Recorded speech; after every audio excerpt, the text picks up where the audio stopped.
Welcome to Fancounters. My name's Nick. And I'm Elizabeth. And we are on social media at Fancounters Live on Twitter. And Elizabeth, we have launched a new place for our fans to interact. I have been told by the wonderful people at the PodFix network that a page on Facebook is not necessarily the best way to reach your fans. Oh. Yeah. So we have created a group, and we have called our fans the Sharpie Nation, or just Sharpie Nation. As in, like, autographs with a Sharpie? You got it. Oh, see, you fun. get it. Yeah. So if you search Sharpie Nation on Facebook, you can join our private Facebook group, and we interact there. We'll be there, and you can be in conversations and discussions, and you can bring up stuff, and it's going to be fun. I'm looking forward to it. Yeah. So look I know up. how to do that. You do? Yeah, I do. I tried to add you to the group today. I had trouble. So you're going to have to do that. Oh, that after seems we like get a off lot of the, pressure. Well, I'll help you. Okay. I'll help you. Oh my gosh, you do not know social media at all. Freak me out, dude. And hopefully Elizabeth might actually comment in the group sometimes too. I'll try. Okay. So look up Sharpie, SHARPIE, Nation on Facebook and join us there. Also, really exciting thing. Elizabeth, look to your right. What do you see? What do you see over there? I see our new Fancounters water bottles. That's right. We have Fan Counter water bottles. They're super awesome. They're lime green. Actually, I would say they were more of a cup than a water bottle. Yeah, well. So this is what we've got for our Patreon users who donate this month, in the month of December, who pledge $20 or more to support our podcast. You will be sent your very own Fan Counters water bottle. It's actually very nice. It has a permanent straw, so it's not disposable, since we're not supposed to have those anymore. Right. And so it's a really nice cup, actually. Very heavy duty. You can drop it. It will not break. And it looks really awesome. It does. Nice job. We will post a picture of this on our Patreon and on our social media and at the Sharpie Nation. Woohoo! And so look up Sharpie Nation on Facebook and you can see the picture of the cup and donate $20 or more on our Patreon, which is patreon.com/fancounters. And you too can have a cool cup and support our show at the same time. Yay! Because you need gas money. I do. It's a long drive from my house to your house. And speaking of the PodFix Network, they've added 2 new shows we want to tell you about. Sam and Lisa from I Shake My Head and Morgan and Mike from Bad Reception are now a part of our network, the PodFix Network. Now, Bad Reception is a weekly podcast about canceled, obscure, and unloved TV shows. And on I Shake My Head, you'll find a show about nothing. No, it's not a Seinfeld tribute, but a show done by 2 lifelong friends featuring some strange and funny conversations. To see us along with all of the PodFix Network podcasts, just go to podfixnetwork.com. All right, let's get on to the show today. Now, you probably don't know this, Elizabeth, but I've been working on booking this guest for over 1 year. Wow. Yeah. He was the winner of Season 2 of America's Got Talent. His name is Terry Fator. He's a ventriloquist, a comedian, and a singer from Dallas, Texas. He has a show at the Mirage Hotel in Las Vegas, and we're going to talk about that show on our show today. Yay! So, ladies and gentlemen, let's get right to it. We're going to do Terry Fator first, and after that, stay tuned, because if you're going to head to New York anytime in the next few years, I've got some tips for you from my trip. Nick is going to tell you all about taking the twins to the Macy's Thanksgiving Day Parade. So stay tuned after Terry Fator. Coming to you from nowhere near the entertainment capital of the world, this is Fan Counters with Nick and Elizabeth on the PodFix Network. There was this mob of people, and they're screaming my name. Crazy fans. Stop following me. Don't come around my house. If you do, the cops are going to be at yours. If I'm having dinner with my wife, don't sit down at my table. Don't follow me into the bathroom. Can I take a picture? We're going to, oh my God. I think this guy wants to fight me. Ended up being a fan. I'm the only one that's ever been on Sam Jackson and lived to tell about it. Well, guess what? I have a big surprise for you. That's why we call it Fancounters. I don't think you're going to last on the air very long. Hi, Nick. This is Terry Fator calling. Terry, how are you? Thanks for calling in. Thanks for having me. You bet. Now, you are in the middle of a very busy month with an all-new Christmas show, A Very Terry Christmas, which is playing right now at the Mirage in Las Vegas. And it's a new show from you, which includes your wife, Angie. So tell us a little bit about the show and what audiences can expect. Well, I wanted to recreate those old Andy Williams and Bing Crosby Christmas specials that we used to have when I was a kid. A lot of people who are too young to remember those don't know what I'm talking about. But, boy, it was such a wonderful memory. It just didn't feel like the Christmas season had started until Andy Williams and Bing Crosby did their Christmas shows. So I thought, well, I got my own Vegas show. I thought, I'm going to do that. I'm going to recreate it and make it an old-fashioned hometown Christmas show with the family and everything. And so I asked my wife, Angie, if she would be interested in playing the part of my wife in my Christmas show, and she loved it. So she dresses kind of like June Cleaver, and she comes out and serves things. Now, you've been at the Mirage. The doorbell. We have a front door, at the Mirage, and we have a front door that we've built on stage, and the doorbell rings, and oh look, it's Winston the Turtle, or it's whoever. We also have some celebrity guests like Michael Jackson, Paul McCartney, Elton John, Bing Crosby, David Bowie. Justin Bieber is now a member. He's my new cast member. So oh, no. It's just a lot of fun. Now, you've been at the Mirage a long time. Have you always done a Christmas show? I mean, I know this isn't the first one, but dating back 10 years ago, were you doing these? I have, yes. I'm actually one of the only shows in town that completely revamps the show and does all Christmas. It's 100% Christmas from beginning to end. And most shows will do their regular show and then add a little bit of a Christmas song. And it's so much fun. I'm just a big kid. I don't have to grow up. I play with puppets for a living, so I get to be a kid all the time. But Christmas is when my childlike nature comes out even more. Speaking of puppets, Winston is probably the puppet that's most associated with you. Was he your very first puppet? He was my very first puppet. No, I created him for America's Got Talent. I actually, he didn't exist before 2007. I had this little Kermit the Frog puppet that I was using, and I would do Kermit the Frog singing a duet with me, and I would sing Louis Armstrong, or we would sing What a Wonderful World. And I wanted to do that bit on America's Got Talent, and people loved it, but they didn't think the Muppets were going to allow me to use a Kermit the Frog puppet, and they were right. I asked, and the Muppets said no. And so I just thought, well, it's such a great bit. Maybe I can find another reptile or an amphibian that can do an impression of Kermit the Frog. So I started searching everywhere to find turtles and not frogs, because I didn't want to be too much like Kermit the Frog, but lizards and snakes and other kinds of reptiles like that. And then I found this cute little turtle, and I bought him, and he's been in my show ever since. He's by far the most popular character, too. You're right. You said your wife is going to be in the show. Have you ever had a family member appear in your show before? No, she's my first, so this is pretty great. I love it. She's loving it, too. It never occurred to me that a lot of people have stage fright, but she said it never occurred to her that she could do it. She just didn't want to let me down, and so she got on there. She's so natural. It's so cute. She gets up there, and we dance on stage to one of the songs, and we do a nice little ballroom dancing routine, and then she comes out, and she delivers her lines so well, and she's just wonderful. Now, you are more than just a ventriloquist and a singer. If comedy plays a big part of your show, and I've just kind of wondered, as you have refined your act over the years, have the jokes that you choose to write and perform changed, especially in the light of like the heightened sensitivity and awareness of all the differences that we have in America? Have your jokes changed over time where you lean away from things you were doing in the past? No, not at all. I feel, first of all, I've never been an offensive comic. I've never been one that's looking to push buttons. And I just don't really worry about it. There occasionally somebody will mention something, and I'm like, you know what? If something, mine is about as non-offensive a show as you can find.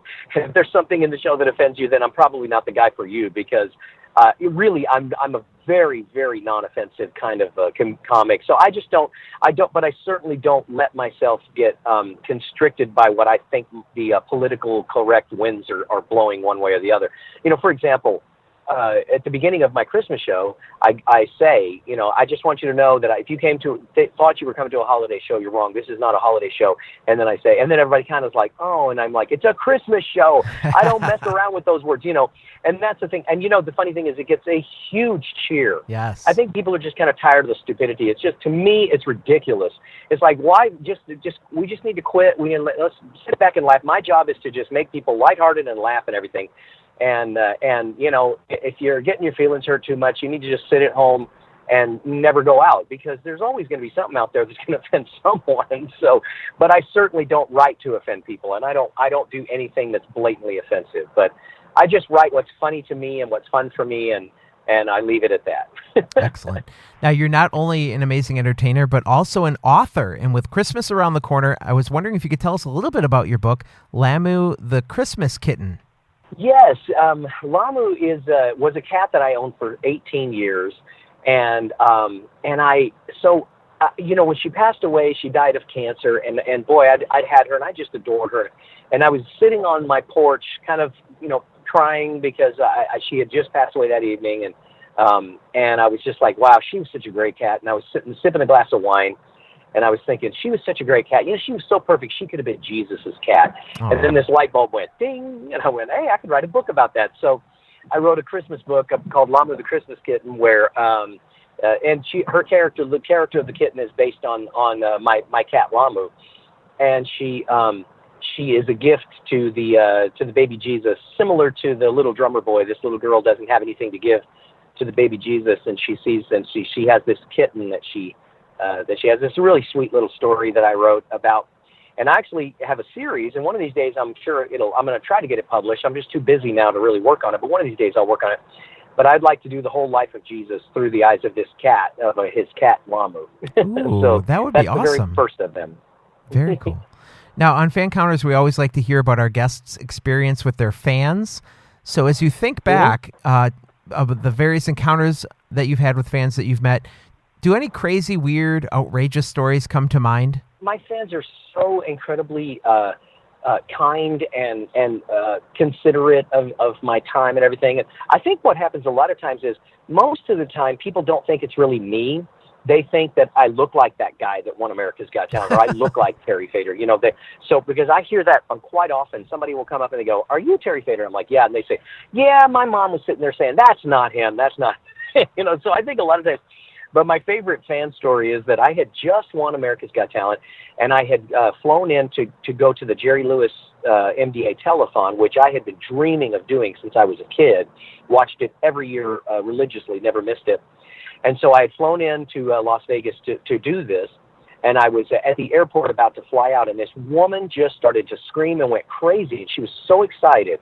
And she came running up to me, and she goes, "Oh, my God, oh, my God, oh, my God, what are you doing here?" And I said, I was here to do the MDA telethon. She goes, "I specifically came to Las Vegas to go to the MDA telethon, hoping that I would run into a celebrity, and I finally did." And I said, "Oh my gosh, who did you run into?" And she was talking about me, and she kind of got this confused look on her face, and she said, "You?" And I said, "Oh, that's right, I forgot. Yeah, I forgot. I guess I am a celebrity now." It's hilarious because I am so unaware of the fact that I'm a celebrity. And, people will, every time I get recognized out in public, it always shocks me. And it's always kind of a jarring thing where I'm like, oh, that's right. People do know who I am, but it's weird. I thought I would, always be aware of it, but I'm certainly not. I get in my own little world, and I'm out shopping with my wife or something. And then somebody will stop and say hello and want a picture. And I'm like, oh, yeah. So that's kind of funny. Does that happen a lot since you are in Vegas? I mean, there's tourists from all over America coming there and the world, really. Do you get stopped a lot? I do. It's not hard to go out, but I do. I don't get stopped a lot, but I get recognized a lot. So, I'll go to Disney and we'll have an entire day at Disneyland, and nobody will even say anything. But, we'll see. My wife will tell me, she'll see, oh, those people you can tell, they recognize you. And then occasionally somebody will say, oh, can we get a picture? But, most of the time, people are incredibly respectful and don't really bother me. So that's the good thing about not being a sex symbol, I guess. Although my wife thinks I'm a sex symbol, and that's good enough for me. I'm going to tell you, I have been to your show in Vegas, loved it. You're very sincere with the audience, and that's what I really like. And I don't recall, because it's been over 5 years since I've seen your show, but you did tell a military story as part of your show early on. And I'm a huge advocate for supporting the military and those who risk their lives to protect our freedom. And you started a charity that supports these military charities. So can you tell us a little bit about the Terry Fator Foundation? Absolutely.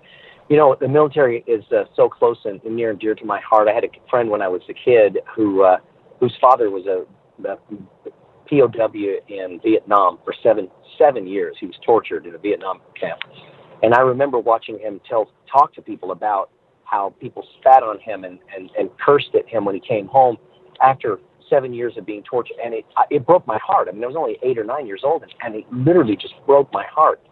And at that moment, I told myself, I said, if I ever get to a point where I can say, if I get to a point where I can say that people will listen to me, I'm going to make sure that I advocate for the military, and hopefully that will never, ever happen again. That's just my goal, is to make sure that whether you approve, if it's a war or whatever, you have to respect those who have to go and fight. They don't have a choice in it.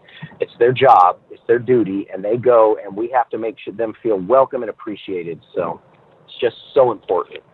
And but I also work with not only the military, but first responder charities. We work with police officers, firefighters, families, things. We also work with kids with cancer. We work with the Nevada Blind Children's Association, Arthritis Foundation, people with brain injuries. And we just have so many things that we work with the Terry Fator Foundation.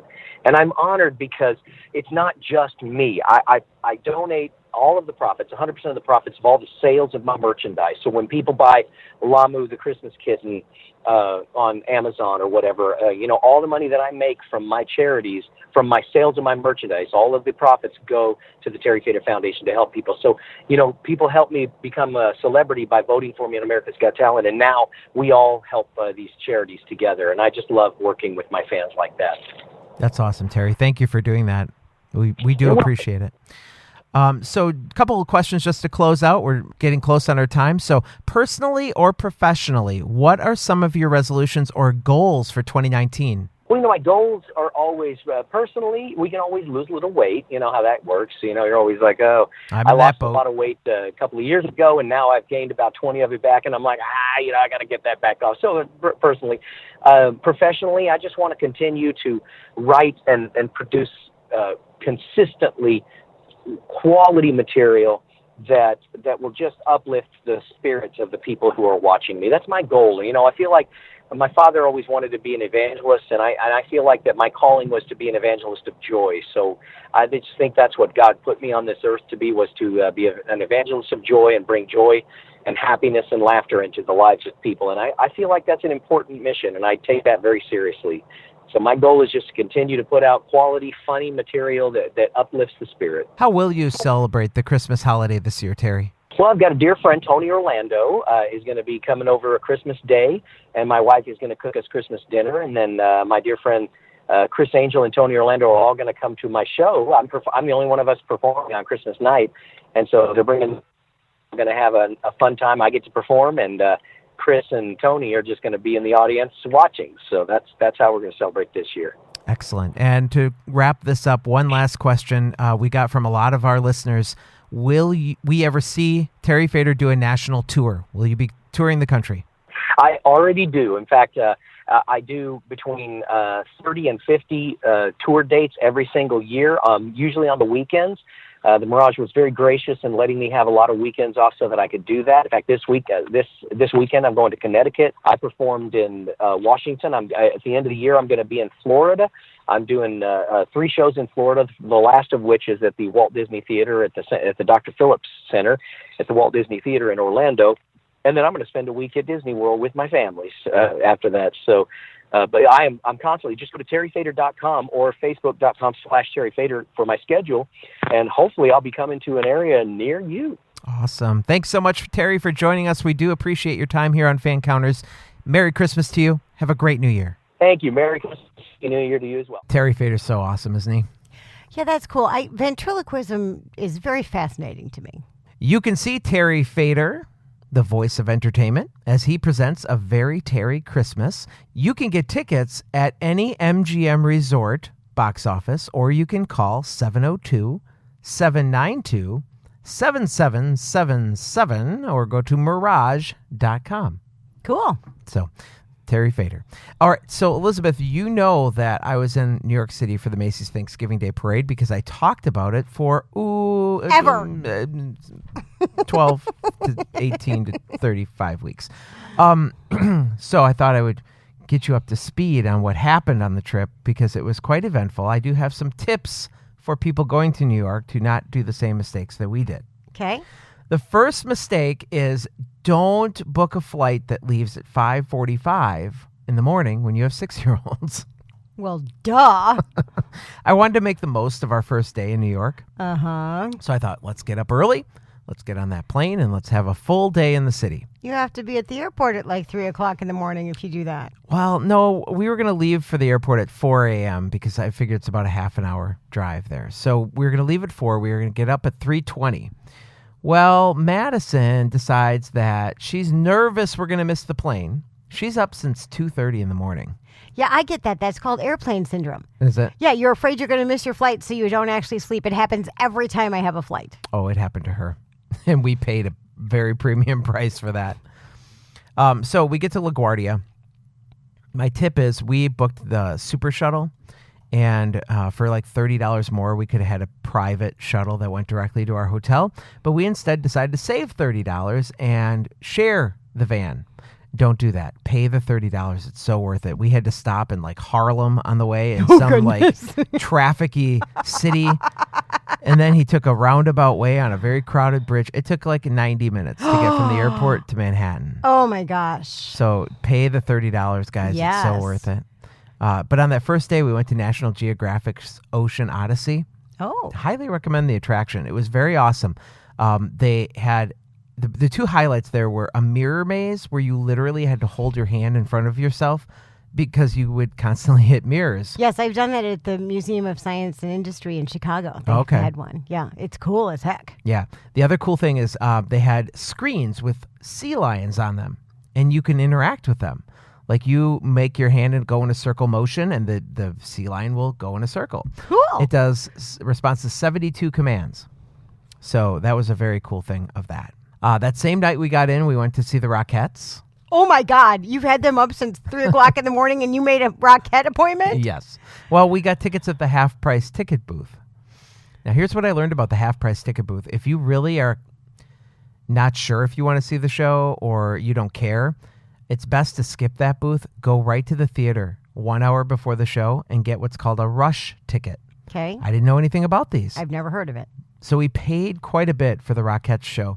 But when we went and took the kids to School of Rock, they were quoting us like $367 at the half-price place for School of Rock. And we're like, oh, my God. I've already seen it, obviously. Yes. So I wasn't in a hurry to go to see it on Broadway, but I thought it would be cool for the kids. We went to the theater. We paid $39 a seat as a rush ticket. Were you all together, though? Oh, yeah. Oh, yeah, and nice. same seats, orchestra seats. They were great. Oh, wow. So definitely go to the theater an hour before and see if they do rush tickets. Nice. Now, in front of the Rockettes at Radio City Music Hall, there were protesters outside of the theater. How family friendly is that? What are you protesting about the Rockettes? You don't like their long legs? It was PETA. PETA was protesting, saying animals are not entertainment. The Rockettes have animals on their show? That's what we didn't know because they're protesting to a bunch of people who haven't seen the show yet. So it fell on deaf ears. So here's what's in the Rockettes show. There's 3 sheep that stand on stage for a total of 2 minutes. Then, a minute later, 2 camels walk across the stage. That's what they do. They enter stage left, they leave stage right. They don't stop, they just walk across the stage, and same as the donkey. So there are a total of 6 animals in this show, and they're upset about it. Oh, my gosh. It's Christmas. They're I know. supposed to be manger animals. And that's what it is. They were doing the nativity scene. Interesting. Now, the most fun thing in New York that my kids loved doing was chasing pigeons. They were everywhere. So that was fun. Every time they saw a group of pigeons on a piece of bread, they ran towards it. The pigeons flocked away, and we walked past, and they go right back to the bread. They laughed so hard. They thought that was the best thing ever. Interesting. So on that Sunday, we did go see School of Rock with those rush tickets, and I wanted to give them a really cool experience. So I made them wait outside the stage door to get autographs from the kids. Okay. Which was fun. And they did. And they laughed really hard because these like 10-year-old kids are just scribbling on the programs, basically. You'd think they'd like write their name in cursive pretty, or whatever. yeah. Nope, it's just scribbles. But they got a kick out of that because they're like, scribble on my program. So then we went to this diner called Junior's. And Junior's is well known for their desserts in New York. Okay. Skip it, man. Do not go there. Totally a bad dinner. We had just ordered sandwiches at $13. I had a nice $13 BLT. Oh the my bread gosh. was like 3 inches thick. So, I mean, granted, they gave you a lot of bacon, but the bread was like, I'm not going to eat all that bread. I just don't eat carbs that much anymore. Yeah. Unless it's pasta. But bread, I'm not into bread. So, very overpriced. So then we got the cheesecake to go, because that was what they're well known for. Okay. Get back to the hotel. Kids go to bed. We're like, all right, let's have our dessert. First bite into this cheesecake, I'm like, I've had better. Oh my gosh. At $9.95 a piece. Oh my gosh. Yeah, so we learned. Skip juniors. Yeah. So then it was Monday before Thanksgiving. We went on the NBC tour. Totally awesome. They've made major improvements to this tour. Went on this tour about 10 years ago, and the amount of things that you saw was very little, and now they've totally upped their game. In fact, we went into the late night news show with Lester Holt. Uh-huh. We went to Saturday Night Live, and I can't remember. We didn't go to the Tonight Show studio, but it was whatever's after him, Right. the Late Show. Yeah, I forget who the don't host know. is, Yeah. but so we went to that studio. So those were cool. And at the end of the tour, they allow you into this fake studio to make your own talk show. Oh, super fun. It was super fun. So the kids and Kathy were in the band. Oh. And of course, I operated a camera. Yes. And then they give you a link to the show that you can, download at home. Oh, fun. So we have that memory forever. I don't know if you recall when we had some guests on the show that were from New York or loved New York, they mentioned that I should go to this place called Black Tap for the milkshakes. I don't remember that. You don't? Well, these are the milkshakes that have pieces of cake on top, or they're lined with candy and all this crazy that was stuff. like at Sugar in the Sugar Factory in Chicago. Is that how the milkshakes are Yes, there? they're like rolled in chocolate and M&Ms, and then it's like frozen on there, and then on a big giant stick. I personally had a cheeseburger and some bacon in mine, but it would come with cake or cheesecake. Yeah, it's huge. Okay, so the Black Tap does the same thing. Very famous in New York City. So I had the Fruity Pebbles milkshake. Oh. So they basically line the cup with frosting and then glue Fruity Pebbles onto it with the frosting. Okay. And then there's a Pop-Tart in there. There was a Laffy Taffy in there. And Flintstone's Rice Krispie treat on the side. And the girls had a cotton candy one that had almost a whole thing of cotton candy on the top. Lots of other candy around it. So I told them we were just going to go there and eat the milkshakes for dinner because basically That's they what were I huge. did when we did it. I didn't order any other food because mine came with a little tiny Yours had a cheeseburger on it, yeah. slider, and that was just enough. Well, I did make us all share 2 burgers, and those Okay. were fantastic. Now, we went to Junior's and spent $70-some on a horrible dinner. In Black Tap, we spent the same amount, and I would go back over and over and over. It was perfect. So I highly recommend that. Good. We were staying at a hotel that was by this Jolly Bee chicken place. And I've never heard of Jolly Bee chicken, and they were really excited about having this place in Manhattan because... Is it like a chain? Yeah. Okay. But it's like a chain it's like Asian owned. There was a line to get into this place for forever. It's like takeout chicken. Yeah. It's like Okay. a KFC. Okay. And so we decided on this particular evening, we were going to wait in this line to see what this big hype was for this chicken. And sure enough, it was awesome and totally worth the wait. Really? Yeah. So Nice. Too bad we can't order it here. I know. It was super good. We also took in the World Trade Center Memorial and Museum. Very moving on the outside and so crowded on the inside, you really don't get to feel anything about that experience. Because it's just packed with people?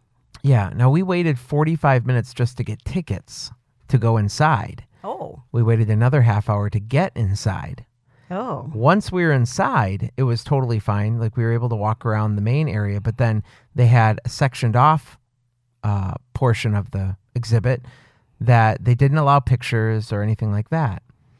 But the problem is they staggered your entry into the museum very, very well. But they didn't stagger the entry into this particular exhibit. Oh. So it's just a mass of people. I mean, there must have been we were shoulder to shoulder, 500 people walking down this hallway with stuff on the left and right. You really couldn't see anything. And the kids for sure couldn't see Right. anything unless we picked them up. It's nothing but bums. And I know. I'm not a tall woman. I know what we're all looking at. So I wish they would find a way to kind of limit Yeah, like into these- that gallery, Okay. which was the most moving things. It was the cell phone messages.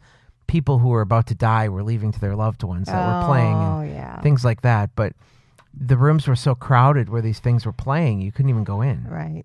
So That's too bad. I was really kind of bummed out about that. But after that, we walked the Brooklyn Bridge. We almost got run over by bicycles Wow. because the walking lane and the bike lanes are the same size. So you get pushed into the bike lanes and the bikes don't stop. They're like, wow, straight through. It's a long walk on that Brooklyn Bridge. Yeah, it's a little over a mile, I guess. Yeah. Totally worth it, though. The views were great.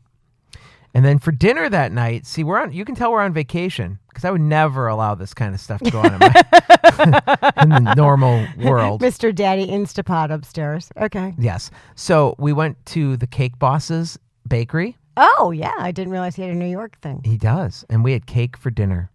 Oh, my gosh. So you let them have milkshakes for dinner one night and cake for dinner another? Yes. I want to be your kid.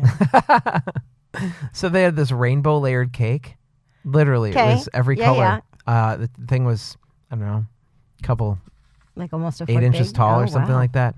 And it was delicious. All of the cakes were delicious. We each picked one, and then we split them up. Yeah. Now, we didn't eat everything. We actually ended up having it for breakfast, too.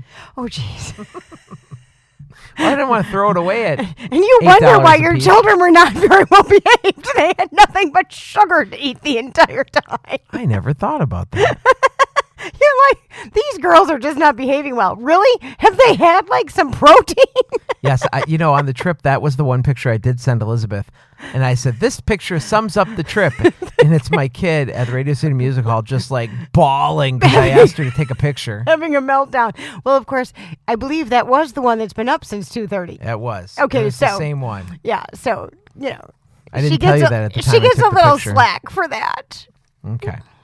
And they were pretty well behaved. And, you and I had a conversation beforehand because I said, because they were kind of A little naughty. before we left. And you're like, you told me the advice. And why don't you tell everybody else? Well, the advice is that, especially with a child, if you have already promised them this or they have already earned this trip, you don't get the right to take it away. So you had already given the girls the trip. And so I realized that you wanted to do some sort of punishment or redirection of behavior. But you need, we have been told by numerous therapists, because my children are constantly in therapy, that You're such a horrible parent. I am. They have to get over. horrible They have to get over all your decisions. You don't let them have cake for dinner. I don't. There must be protein, but you can't give them something and then take it away. What you can do as a punishment is not allow them to do something that was not planned yet. Like, hey, we could have maybe had friends over this weekend, but now we're for sure not. As opposed to you've already earned this trip to New York, and we've been talking about it for months, and now you're naughty, and now we're not going. Right. Or you Well, don't get or to- we're or taking you a don't- big experience yeah, away. You don't get to do all these fun things. Yeah. So we didn't do any of that. We did see other things, like they wanted to get a souvenir. I didn't necessarily promise them a souvenir. We never talked about what they were Okay. allowed to get. So we did have them earn their keychain or earn different things that they That's wanted. good. So that seemed to work out mildly. There's 6. Yes. So we did change hotels, and I'm going Oh. to tell you why in a second. We booked 4 nights at one hotel. We were on the 24th floor of a 36th floor building Okay. across the street from the New York Times. And that was only problematic in the morning when you wanted to get the elevator down to and from breakfast. Okay. We waited forever for this elevator to come. Okay. And to get back up was a challenge. So, and I'll tell you why we changed hotels in just a second. But on that day that we changed hotels, we are going to have on the program, I don't want to promise, but Mimi Ryder was on the show. We interviewed her. We haven't aired the episode yet, but she plays young Elsa in Frozen. Yes. On Broadway. And they invited us because they knew we were coming to the show. And they said, hey, we want you to be our guest so we can meet you. So that was awesome. We met them backstage at Frozen after the show. Totally amazing. And this is so funny because during the interview, part of our questions that you're going to hear in an upcoming episode is, what was all the magic and how was it done for the musical? And they're like, we can't talk about that. But the girls couldn't help themselves. They're like, how did you make it snow in the bedroom from your hands? And she just shrugged her shoulders and goes, Disney magic. That's all she's allowed to say. So then they did get to meet young Anna as well and take pictures and that kind of thing. So that was really cool. Yeah. Another place that we were told to go for dinner was Ellen's Stardust Diner. Oh. Other guests have told us to go there. So we did. And I wasn't sure what exactly it was. I knew they sang there, like while you were eating and stuff, but I didn't quite get it. Like I thought they were singing Broadway show tunes at your table. Oh. But if you picture all these tables with waiters singing, it would be a little chaotic and not as fun, right? But what it is, it's like a huge karaoke thing. Oh. Where your server ends up getting their turn to sing a song. And they have the booth set up so they can walk on top of the booth right behind you and that kind of thing. They have confetti falling from the ceiling and onto your food. Well, I don't like that. Well, it was cool. No. It was awesome. Maybe if it was sprinkles. It was paper. Yeah, they should drop sprinkles to make your food a little sweeter. Did you make the children eat real food, or were there pancakes at this meal? They had macaroni and cheese. Ellen's Stardust Diner has the best mac and cheese ever. Okay. I even thought it was very... I would eat a whole plate of that. And it's funny because, sometimes you force your kids through a meal and you're like, just eat 3 more bites. And whatever you can do to make them have somewhat of a nutritious meal. We blinked and I said, well, the plate came, it was huge and I had them share it. And I divided it in half and I said, even the halves were huge. And I'm like, you don't need to eat it all. Don't feel like you need to stuff yourself. And within a blink of an eye, it was gone. I was like, oh my gosh, where'd your food go? Check the floor. I'm like, I know, I've eaten with them. They're not huge eaters. No. Yeah. They eat like birds, less than that. But they love that mac and cheese. Good. So it was great. The servers are so talented there. And they've said that they've lost like over 40 people or so from the servers from the restaurant to Broadway. Oh, how lovely. Like people from shows go there and recruit, cast members. Yeah, nice. So it was fantastic. I thought, why don't we have this everywhere? Like this should be a chain, and because the concept is so awesome. Mm-hmm. But then, what do the waiters have an ambition to do that for? Right. Because you're not going to be discovered in Milwaukee. Right. And it's cold. Yeah, at the diner. But anyway, very, very awesome. I highly recommend that. Okay. We get out of Ellen's Stardust Diner to go to the balloon inflation because this is Wednesday night now. Yep. Blizzard. It is just snowing sideways. What's funny is it only did that for about 10 minutes and it was done. But we thought, oh man, we're going to, risk going to this balloon inflation. By the time we came out of the subway, there was no snow. Nice. Now let's talk about this balloon inflation for the Macy's Thanksgiving Day Parade. You go to the west side of Central Park and do this. And there's a route that you walk. It's not like you just mill around. You follow the people. Okay. The thing is, and I kid you not, I'm not good at estimating size of crowds, but 2,000 to 5,000 people, in my estimation, is the group of people we're in. And they file you down the streets, and there's police on horses all over the place. And then this wide area where we're all tucked into starts funneling to the left because you have to go through security to get in. So it slows down the whole process. You think you're finally making it there, and you're just waiting. And you're like, what are we waiting for? And like, oh no, we need to merge left to get to security. So that was a little crazy. Once you got through that security area, it was still very, very crowded, but not as bad. Okay. So when Madison doesn't like to do something, and I'm sorry that when she listens to this sometime in the future, I'm calling her out, but they play the I gotta go potty card. Do your kids do this? Usually the girl, yes. Yeah. So she's like, I gotta go potty. And I'm like looking around, I'm like, there are no bathrooms here. That's why we went before we left the restaurant, because we knew with 10,000 people doing this viewing, nobody's going to let you in and use their bathroom. Right. So this whole time she's like, when can we go? When can we go? I'm like, we waited in line for like 40 minutes to see these balloons. I'm like, we haven't seen anything yet. We're going to go through it. So we ended up seeing the balloons. They were held down by nets. Yes. And there was a couple balloons that were completely out of control. They kept catching wind, and it was almost like them taming a wild horse, trying to, secure this balloon in place. So the reason we switched hotels was because we wanted to be near the parade route, but we couldn't afford the parade route hotel more than we needed to. Right. So we ended up staying at the Hotel St. James, and I highly recommend the hotel, not because it's anything special, but because it's on the corner of 45th and 6th, and the parade goes down 6th Avenue in New York. Okay. Now, out our window, if we stuck our head out the window, we could see the parade. Oh. From the room. Totally obstructed view, but you literally could not leave the room if you wanted to. Okay. That's not what we were there for. Right. My niece and I got up at 5 o'clock in the morning. We were out on the street at 5:30, and my mother-in-law, she's so wonderful. She gives us this really bright-colored, nasty, ugly sheet, and she goes, take this to save your spot. I don't want it back. Okay. I'm like, perfect. I mean, it's this bright blue and purple. You'd never use it. It must be from 30 years ago. Okay. Lay it out there, and the people that were also out on the street, very few at this point, so 5:30 is a really good time to claim your spot. Okay. They're like, oh, it looks like they're setting up for a picnic. I'm like, kind of. We have 10 other people coming, so we needed a large space in the front, and we went into the street because they had the barricades up, so we got the front corner of the thing, so there was fence on two sides of us. I'm like, this is perfect. Nice. So after my brother and stuff came from the subway with his kids, and we had enough people on the spot, I'm like, I'm going to get coffee and get warm and take a break. So as I am doing this about 8:30, parade starts at 9, but anyway, lots of people are now there, right? So we get our coffee, and we're coming back, and we're not really pushing our way through the crowd, but you're like, excuse me, I'm going over there, And this lady's like, we have waited here since 5 a.m. with this spot. You can't just go through. I'm like, look, lady, I was here at 5:30. You were not, because I've got a video of who was here, and you're not in it. I said, so I need to get up to my spot. So it's kind of like fighting back and forth. And my dad also came in the wheelchair. Oh, my gosh. But I didn't realize he was coming along on this trip. He did. He joined my brother. They drove out there. I would never do that.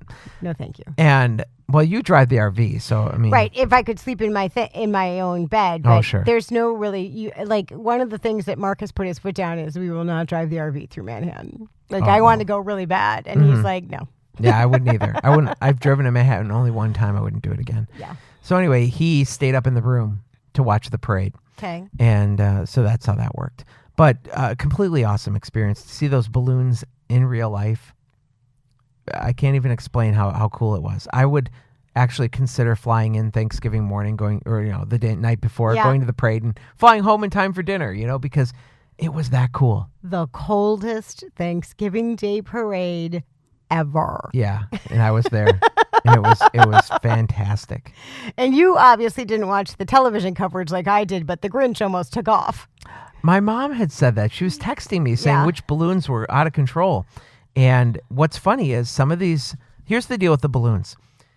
They have them under control pretty well when they're walking. Yes. But because of all those performances, the parade stops. Yes. And that's when it's hard for them to keep the balloons under control, because you can keep it on a steady stream going down a road. Yeah. But when you have to pause and keep that balloon, in a static location, that was the most difficult for these people. And I was being told every time they crossed a street when there was a crosswind. That's what they were saying on TV. Is like, I crossed over a street, and then obviously there's no buildings protecting it, and now I'm out in the open, and I got to get back control of this. Speaking of crossing streets, we were there early enough to watch them swing the traffic lights out of the way.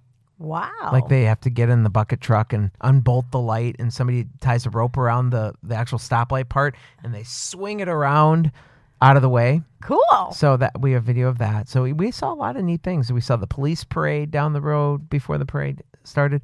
And here's the other thing. All of the performers that are on television are not in the parade. You mean like the Broadway performers? Yes. How about Kelly Clarkson? She performed in the parade. She did not ride in the parade.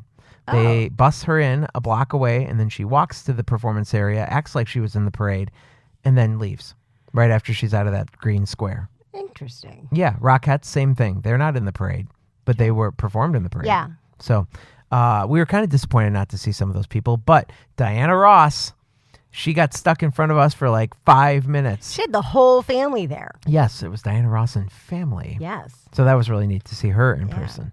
Oh, what else can I tell you about? Oh, the subway system. It's so wonderful if you have two legs that work. But for my dad, who doesn't walk very well and is in a wheelchair, that was a nightmare. Oh, They are not all handicap accessible. No. Which I cannot believe. It's New York City, No, lawsuit capital of the world. No, because there's too many other forms of transportation, because he would never have to go underground. He could Uber, he could bus, there's too many things up on top that's why they're not required. Well, some are, some aren't. And he had to climb upstairs and downstairs, and it was very stressful traveling with him in the wheelchair on the subway. Yikes. So just to finish this whole little debacle up, because I know you have a story you're dying to tell me. Yeah. Statue of Liberty, we did that. We got Crown tickets 4 or 5 months before we went, so we did get to go up to the Crown. Okay. That is a spiral staircase where you pretty much lean your shoulder on the pole portion while you walk up to keep your balance, because it's very dizzy. No, thank you. It was great. It was awesome, though. Kids did it. They complained a little bit, but they made it. We did the One World Observatory. The best part about that was the elevator rides. They have video screens in the elevator. On the way up, it's a timeline of New York from the time it was founded with just grass and wetlands all the way till now. So you're riding up, and every floor you go up is another year. And they get to 2001, and you see World Trade Center, and then poof, it's gone. And then you see the building of One World Trade, and then you get up to the top. Now, they bring you into this room that has video screens as well, and you have to watch another movie, and you're like, oh my gosh, I just want to go out on the observation deck. But this was the best part. They play a computerized version of what the cityscape looks like as they're telling the history of One World Trade. And right at the end of the video, while the computerized version of the city is on the screens, the windows open up like opposite of an elevator. So instead of left and right, it opens up and down, top to bottom, and then you see the view for the first time in real life. And it's like, it's like an awe factor. Cool. So that was really cool. And then the ride down was you flying from the top of One World Trade around the city. Okay. So, And then the last thing we did Saturday before we left, because we, cram everything into this trip, we did go to Macy's Santaland. Oh. And which was awesome for a couple of reasons. Miracle on 34th Street is my favorite Christmas movie of all time. And they have the actual window displays from the promotion of the movie back from 1928 or whatever it is, still on display. Okay. Maybe it was 1930s. I forget when it was from. But anyway, they're still on display in their original, setups and stuff that you can see. So they've been out there for almost 90 years, 80, 90 years. I'm sure they put them away and take them back. Well, yeah, I know that. But I'm saying they've been on display every single year for this long. It's crazy. But the whole experience was awesome. The only takeaway I have from this is that it was run so well. The line kept moving. I was like, how are they doing this? And then when we got in by Santa, they got to spend at least a solid 2 minutes with him. And I'm like, how is the line moving so fast? Yet we're in here so long. And as we walk out, there's a maze of boxes. And I figured, I guess, there's about 4 of these boxes. So they're taking you through this maze. There's 4 Santas going at one time. Yes. But as we're walking out, I go to the little elf who's walking us out, and I'm like, how many Santas are there? Are there 4 back here? Oh, no, only 1. Come on, lady. I wasn't born yesterday. I saw into one of the boxes. Yeah. But anyway, did you go Black Friday shopping? Is this what you want to tell me about? Well, the funny thing is that, obviously you and I have been friends for 20 years. And for the last probably, I'm going to make it up and tell you maybe the last 5 or 6 years, my mother-in-law, who lives in Minnesota, drives over on the Tuesday before Thanksgiving. On Wednesday morning, we go to see Santa and have our pictures taken and tell him what we'd like for Christmas. We have believers in and then, Elizabeth's house. And then... Is that what you're telling me? Yes. And then... my husband and my mother-in-law and my children on Wednesday afternoon get in the car and drive to Michigan. And they stay in Michigan Wednesday, Thursday, Friday, and generally come home on Saturday. If this story sounds familiar, she told you this last year. Yes, because we had a fly in the ointment this year. Ooh. So the fly in the ointment is my husband is currently covering the Milwaukee Wave soccer team, which we've had Ian Bennett on in the past, until the new athletic trainer is able to take over, which means that my husband needed to be home for practices and a game on Saturday. then my mother-in-law called and said, well, if it's not going to go the whole time and it's going to be a short visit, then I'm not coming. Ooh. So she didn't come. Then I said to my husband, no, you may not stay home. No. Yes, because she puts up all her decorations by herself and doesn't allow anybody to put an ornament on the tree but her, which I think is very... Oh, yes. If you haven't seen the Un-Christmas-like. Facebook post lately, there's one floating around that says, I didn't realize I had OCD until I let the children put ornaments on my tree. Yeah, no, that is not where that ornament goes. So my whole weekend is in jeopardy because the Wave has a practice on Friday and a game on Saturday. So my husband works around the schedule and finds someone to cover on Friday, but they need to come home late Friday night so that he can get on a bus on Saturday for an away trip. So I now have a shortened version. They didn't leave late. They left later than they normally do on Wednesday because there was practice. I had all day Thursday. I had the majority of the day on Friday, and they got home at 11. But normally I usually have a whole nother day on Saturday, and they get home like usually late afternoon.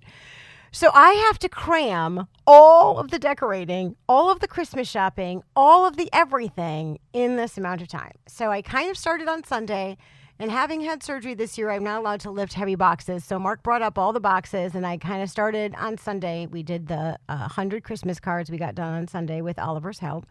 And then Do you make your kids sign them? No.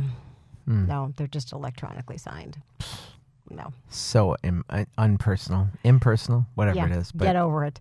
So anyway, so I get everything done, and now it's my favorite time. I'm going to go Black Friday shopping on Thanksgiving. Now, I am always very careful to thank everyone who has given up their Thanksgivings to be there. And I have to tell you, most of the things you can buy at Walmart.com before you go. So starting on Wednesday already, I could purchase the majority of the things. I wasn't 100% sure because I'm the only one at the store that I could get from one side of the store to the other to get. So I purchased all these things, okay? Now, I'm on Walmart.com. I believe I am buying from Walmart. So I would like as many of these things shipped to the store as possible, but 3 things get shipped to the house. Okay. Okay, fine. It's free shipping. Don't care. Mm-hmm. Now, one of the items I bought was an Xbox controller, and I had picked one up at Kohl's on Black Friday, or on Thanksgiving rather, because I got as much stuff as I could at Kohl's, because here at our Kohl's, you get Kohl's cash, right? So I want to buy as much stuff as I can, even though I've already bought it on Walmart, because I'm going to return it from Walmart just in case I can't get it. So this is the backup plan. So I've purchased most of these things twice, okay? Stay with me. I'm here. Okay. I go to return this controller that has come in the mail that I have clearly purchased on Walmart.com. And they won't take it. Oh, they'll take it. But this is now a third-party seller. So what was a $39.99 item, I will get $25 back because it's $8.50 to ship it and a $6 restocking fee. Oh, my goodness. So I go through the roof. Yeah. And I say, you've got to be freaking kidding. Give me back the controller. We'll just have an extra one, or I'll try to return it to Kohl's. But I've already spent the Kohl's cash, right? Yeah, So I've already spent the $90 in Kohl's cash. So they give me the Walmart.com phone number, and I am on this. I get in this queue, and they tell me that it's going to be 12 to 20 minutes before they get to me, but they'll call me back. Okay, now I'm at Walmart because they've already started this return on this item, and so it appears that I've already returned this item. And I say, well, give me all the stickers back, give me everything, and then I'll decide later. Nope, that's not how it works. You have to return it here, and we've already returned this, so you may never bring it back. Okay, so now I'm in possession of something they believe I've returned that I can never return when I figure this out. So I finally get someone at Walmart online to call me back. Right. And I give her the story, and I go, I believe I'm buying from Walmart. When I'm on Amazon, Amazon takes back no matter who I sold it or bought it from. I can't believe that you would sell me crap on Black Friday or on Thanksgiving and not stand behind the product. I'm like, do you not sell controllers? And she's like, well, yes. I'm like, then why would I have assumed it came from someone else? Well, didn't you see the little box that said sold by blah, blah, blah? And I go, no, really wasn't paying attention. I am on your website. I believe I am shopping with you. So fair warning, people, when you're on the Walmart site, make sure it is sold by Walmart so that you can return it to a Walmart, because if it is sold by someone else, you get a restocking fee and a price to ship it back. So I was promised yesterday that someone would call me back within 24 to 48 hours to help me resolve this issue.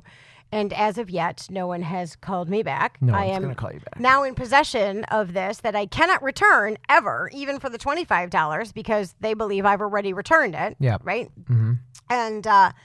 And so I'm pretty much SOL. So fair warning, people, do not buy from Walmart.com unless you realize that you're actually getting it at Walmart, because that was my plan, and I've done it every year. I buy the like high ticket things like their iPads or things that I don't know that I could stand in line for. And as it turned out, all of the things that I bought, I would have been able to that night have picked up either at Kohl's, which would have been a better idea because I would have got more money, or at Walmart. And Can I help you out with this situation? Yes. Okay. Listeners, what we have for sale today is a fantastic bargain. For just the simple price of $39.99, you can get an Xbox controller for your Xbox at home for your child or yourself for Christmas. So here's all you got to do. If you want to buy this wonderful, once-in-a-lifetime, pre-owned by the host of Fancounters, Elizabeth, she's selling an Xbox controller. Email us at hello@fancounters.com. We accept all major credit cards. I'll process it for you and give you the money. Still in the box. Yes. Or we'll take PayPal and we'll ship it to you. And then we can get this problem resolved, and we don't have to hear about how Walmart doesn't call her back, okay? So that's what we're doing. So anyway, so that was my little rant there today about Walmart and Thanksgiving. But needless to say, I am done with my Christmas shopping. She's done with everything. I am. Well, that's not true. I have not made the 20-some pounds of fudge yet that I normally make. So Am I getting fudge? yes, Really? you are. I wasn't on the list last year. You were not, because I only think of teachers. Oh. Like I make all of it for like the bus driver and the Wow, you teachers, are nice. and and at the grade school level, I do everybody. And when I mean everybody, all the maintenance people get it, the lunch ladies get it, because my kids are kind of complicated. So if you've had to put up with my kids, you deserve fudge at this time of year, and you get gum at the last day of school that says thanks for going the extra mile. And most of the teachers are like, oh God, we love it, because they prefer the consumable goods as opposed to yet another mug or yet another thing, like, so they like they're disposable and consumable. But yes, you are on the fudge list this year. Woohoo. But I do have to make about 25 pounds of fudge. Yes. Awesome. So Let's talk about trees real quick before we end our Yes. show for the day. We put up our tree last night, and the girls, I have the same issue. Now, if you've noticed, and I'm sure you have, we have two trees. two trees. Do you know why? Is this the handmade tree down here? You knew that. Did I tell you that before? No, but I noticed it as I walked down the stairs. There was a lot of handmade items on this tree. The downstairs studio tree gets all of the handmade ornaments, most of them. The upstairs tree gets all the Hallmark ornaments, okay? Because I have tons of Hallmark series ornaments, and those go on the main tree. My problem with it is we don't undecorate the handmade tree. Okay. So when the girls help with the tree, I'm very particular also about the placement of these ornaments, because all of the 20 years of Mischievous Kitten ornaments need to be together, and all of the Pixar ornaments need to be together. I get it. That's what my tree looks like. Okay, so I'm just checking. But last night, they were so excited. They were taking ornaments out of boxes. So finally I got to the point where I'm like, I'm going to unbox them, and I will hand you one, and then you can put it on the tree. Well, I started to get ahead of them. And so what happened, of course? One of them fell on the floor and broke. I lost my crap. I was so mad. It was the ornament's from 1993. It's like 20-some years old. I was so angry. But I was good. I was very calm. I said, you are done. We are not putting on any more ornaments. Please go brush your teeth. And then the tears started. I would have gone through the roof. That's why they don't touch. I was very Nobody calm. unboxes. Nobody puts on the tree. And it was funny because my son actually said before they left, "Oh, can I put an ornament on the tree?" No. Guys, are you like this at home? When you get your own tree, you may put ornaments on it. And you see at my house, I don't even put out the handmade ones unless there's a gap on the back of the tree, which is in a window. It's in a corner window. So there are. Someone you might can see see it. you can see the back side. But the back side is all the crap ass ornaments, and the front side is all the ornaments I actually want you to see. Now you see the crappy ones as you walk into my house because it's a big giant glass window. But no, as a matter of fact, I felt really bad because I packed all the ornaments up and I found it was either a soldier or a nutcracker one that was clearly done by Oliver when he was very little. It was just a colored piece of paper and they had stuck the picture on it. He had colored the entire thing yellow, scribbled a blue thing across it, and somebody wrote Oliver. Yeah. It didn't make it back into the box, and then it made it into the garbage. Aww, I don't poor need to Oliver. keep these things. He's going to find out now. No, he's not. All right, guys, on Facebook, go to Sharpie Nation. Search that group. It's our fans group. Tell us about what you do with your Christmas tree. And if you let your kids do ornaments on the tree and things like that, I want to hear all these stories because I don't want to feel so bad for freaking out when my kids don't put an ornament in the right spot. Or don't even let them do it at all. You're so mean. Nope. You are not winning Parent of the Year. They're so excited when they come home and Christmas is all done. Well, they love it. There is a wow factor to that. Yeah. All right. Join us on Facebook at the Sharpie Nation. It's our new fan group. And also join us on Twitter at Fancounters Live. You can always email us your stories. We can read them on the air or share them in other random ways. So where can you send those emails? They can be sent to hello@fancounters.com. And again, if you need an Xbox controller, send an email and we'll get you hooked up for the low price of $39.99. All right, people. We've got a week or so before Christmas. So good luck out there. Don't fight over, stuff at the store. Stay safe. Happy holidays. We'll talk to you soon. Bye-bye. This was a podcast from the PodFix Network. You can check out more shows like it at podfixnetwork.com.